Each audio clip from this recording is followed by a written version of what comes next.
বাবার অথবা স্বামীর এবং কি নিজের সৌন্দর্য যদি না থাকে তাহলে ফেসবুকে সহজে ভাইরাল হওয়া যায় না। হ্যাঁ, এটাই সত্যি কথা।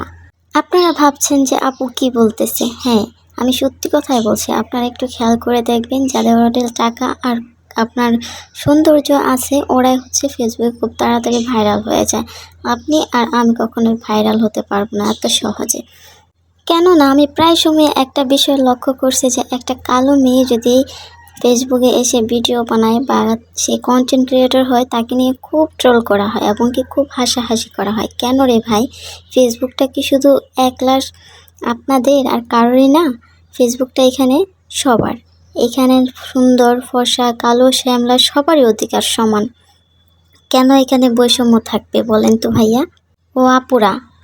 গায়ের রং কালো হওয়া মানুষটাকে সবার বিশ্বস্ত হতে দেখেছি, কিন্তু কখনো দেখিনি একটা সুন্দরী বা একটা সুন্দর মেয়ে কখনো সবার বিশ্বস্ত হতে। ওরা শুধু উপরে উপরে সবার ভালোবাসা পায়, কিন্তু বিশ্বাসের জায়গাটা কখনোই পায় না। সেটা আমি নিজে থেকেই উদাহরণ। কারণ আমি একটা জিনিস খেয়াল করছি, হয়তো অনেকে আমাকে উপরে ভালো না বাসলেও কিন্তু বিশ্বাসের জায়গাটা তারা আমাকে ঠিকই দিয়েছে। সেটা বলেন আমি ফ্রেন্ড সার্কেল বলেন, বন্ধু বান্ধব, আমার ফ্যামিলি বলেন, বাড়ির আশেপাশে প্রতিবেশী, যে যাকেই বলেন না কেন। আসলে মানুষের সৌন্দর্য চাইতে তার সবচেয়ে বড় গুণ হচ্ছে বিশ্বাস আর হচ্ছে তার ব্যবহার। এই দুইটা জিনিস যদি একটা মানুষের ভিতরে না থাকে আর মনুষ্যত্ববোধ, সে কখনো মানুষ হতে পারে না।